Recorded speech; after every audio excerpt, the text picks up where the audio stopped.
They made a deal with him and said, all right, we won't hurt you, we won't hurt your friends, but, you know, Tell us what you know. we may call upon you for this, that, or the other thing, whatever arrangements they have with him.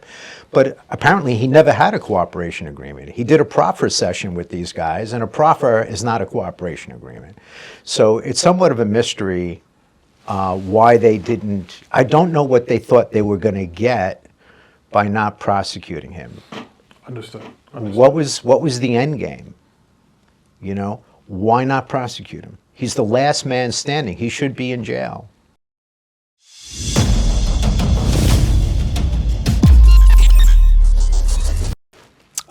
There's a lot missing from it. I think as far as Tupac goes, I think Kading's the case that he got, it was a ground ball because they knew who did it.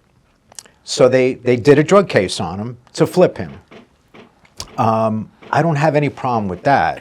It's everything that happened afterwards that he destroyed his ability to be able to take the stand and go any further with that case. Understood. So that's the problem. It's not what they did as a task force, but there's guys in that task force who were really upset because they were out pounding the pavement and they get no credit at all. They hid information from the rest of the task force. And those are the kind of complaints, whether, you know, they were jealous or whether that was true, is anyone's guess. But I think there's guys out there like Mike Cowett and all those Compton gang guys, they were telling everybody. They told Vegas from the get-go what happened. But how does Vegas going to trust them when there's so much corruption in the Compton Police Department? The chief's son is providing security for Suge Knight.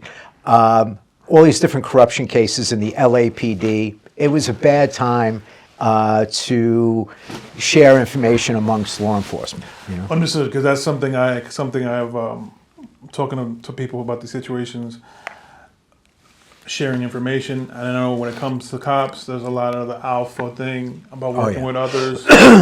I understand that, but just to give the audience some context, because people are going to misunderstand what you said about Kading, because I know you and Kading are pretty cool. Yeah. To my understanding, just for the audience, they build the case on Keefe, thinking he has something to do with the Biggie situation, with the Biggie murder. But when they finally sit down, he said something about, okay, that's not us. But what was us was the Tupac thing. So I'm just to give the audience some context.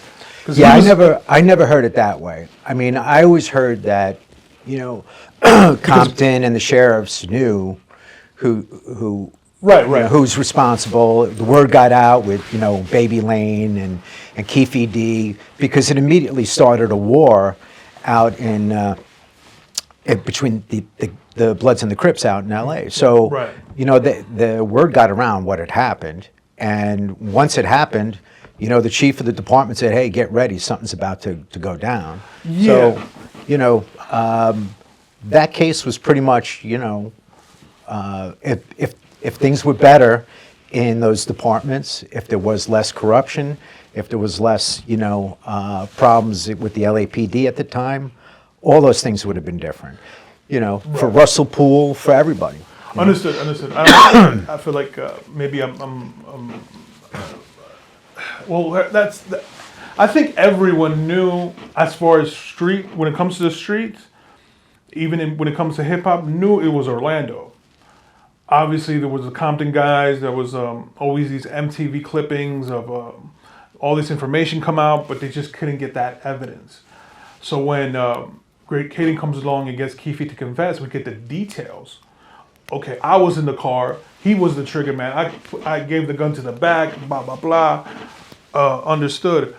But with Kading writing his book, don't you think, and putting that information in, whether you want to say he puts Keefe under the bus, it starts a chain reaction with then Keefe wanting to tell the story on public platforms, doing podcasts, and then gets arrested because of these interviews. Well, when you sit down with law enforcement and you get a cooperation agreement or something like that, you know, you're supposed to help protect that person whether he's in jail or out, you're supposed to either go hide him or put him in a protective facility where, general population can't get to him. And, that's the way the game goes. So you don't give up your sources until the time they have to testify at trial. If it never goes to trial, if no one ever gets arrested, that information is secret and it's kept on the side. You're never supposed to divulge that information, ever. So why he did that is a problem that guys in his task force have with him. Because they're saying that he went and he wrote a book and he did all these things to profit from it and to make himself look good. So, he threw the rest of us under the bus too. But the thing is that the only thing it really now has done is it's so confusing. Like, I don't know what to believe anymore with the case, because here he is now, Keffe D's on trial. And who's going to take the stand and talk about the other things that Keefe said while being interrogated by members of the task force? It's a strange situation. They had all the information. They never told Las Vegas until they wanted to tell them. And then, it's a strange situation to be. Like, I'm critical of that case for those reasons. Because why give up the information? What's it going to do? Who's left alive in that case? Well, I believe at the time there was, I want to say for sure one other person, I believe the driver of that car. And he's not with us today. Right, he's not with us. So who's left, everyone's dead. Why give it up? It's over. The thing that made the most sense would have been to prosecute Keffe D for the drugs. At that time. They should have just done it. Why not? You know what I mean? You took part in the murder of Tupac Shakur. You're going to get 20 years in jail. Would you? Right? Right. I mean, what? Isn't that the? I think that would have been the best scenario. But would that be on the?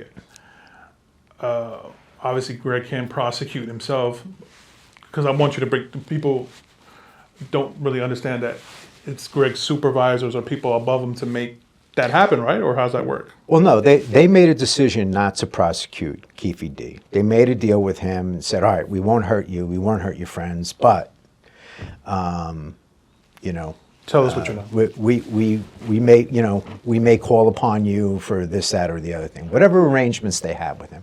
But apparently he never had a cooperation agreement. He did a proffer session with these guys, and a proffer is not a cooperation agreement.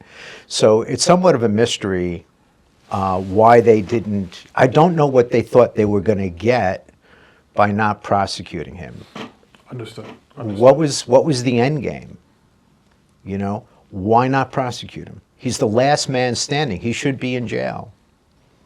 I don't want to speak for Greg, but I believe how we're going to prosecute him if we don't have anybody, that could really, I guess. But you would prosecute him for the drug case, not for. Right. And the deal would have been, we'll give you a deal, just make the admissions to your involvement. And maybe, I don't know the timeline for the driver's death, but, give us some closure for the family. We'll knock some time off and we'll call it a day. And if he reneges on that, throw him in jail for 20, 30 years for the drug charge.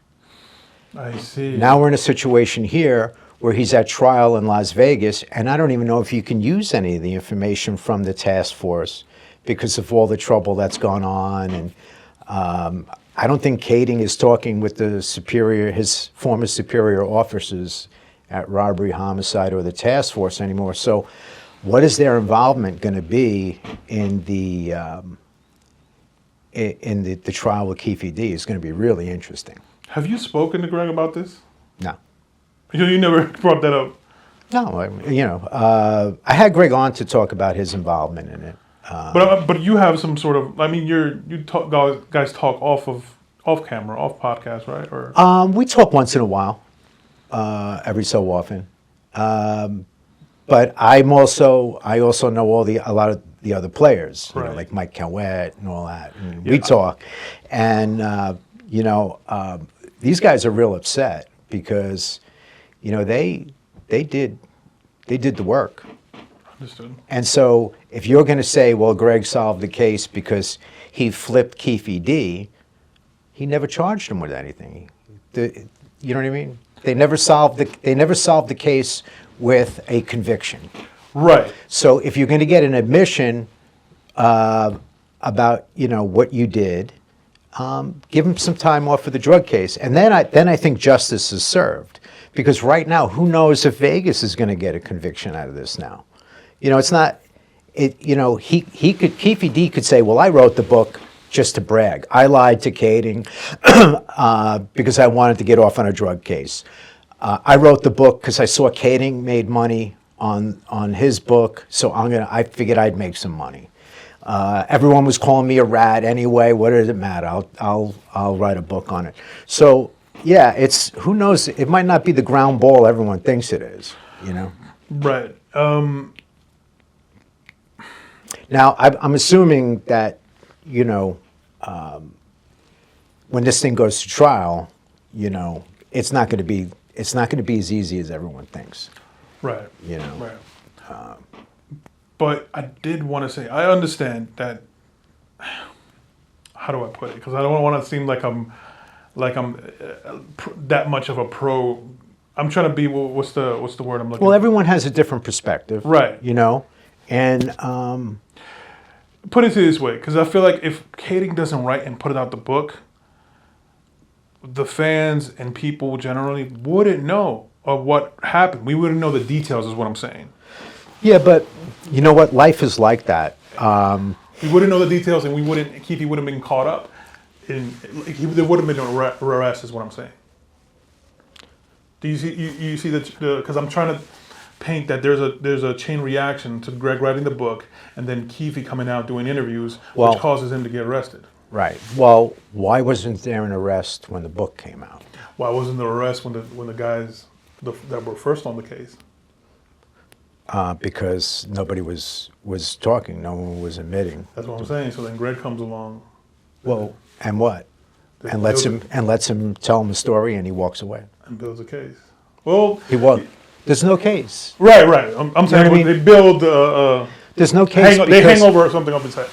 Well, they hang something over his head, but then he walks free. He walks away. And if it wasn't for Greg writing the book, you know, exposing it, Keffe D. Well, listen, Keffe D could have got killed over this. Oh, fuck Keffe D.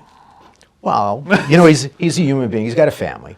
But I mean, what goes around comes around. When it comes. Well, yes and no. I think look at society today. A lot of bad people get away with murder all the time. I mean, all the time. Especially politicians and people who play in those circles. You know what I mean? So, I don't. As a cop, you can never take it personal. Right. You know, and I guarantee if we sat down, we bullshitted with Keffe D, we'd have some laughs. I'll tell you that right now. Now, would I want to have him watch, you know, my kids, or would I want to lend him money? No. But, you know, people become gangsters for a variety of reasons. Not that they're born bad or anything like that. So I've had tons of cooperators. I've second seated a number of federal trials, and I look at everything objectively. And I think I have the right to be critical when I see things that are not right. And those guys made a mistake. They should have prosecuted Keffe D for the PCP, got the admission, given him a break on his sentencing, and then he could have wrote the book and walked out the door and had a great story to tell. Okay. At the end of the day, Keefe and them, they did what they had to do. I understand. That I understand. Just how they went upon it, kind of just, you know. Right. But anyway, what was I going to say? Here's how I view it as a fan. And I'll get past it because I feel like we're going back and forth. No, it's fine. It's fine. I understand your perspective from a cop, and I'm trying to be objective. But as a fan, as a viewer, just watching it from the outside, we don't know the details. And there were so many before the Keefe thing became public for Greg read his book. Like, for example, there was Tupac's bodyguard that was making up conspiracy bullshit, book after book, DVD after DVD. A fucking ignore it just pissed me the off because it doesn't make any sense. It wouldn't make any sense.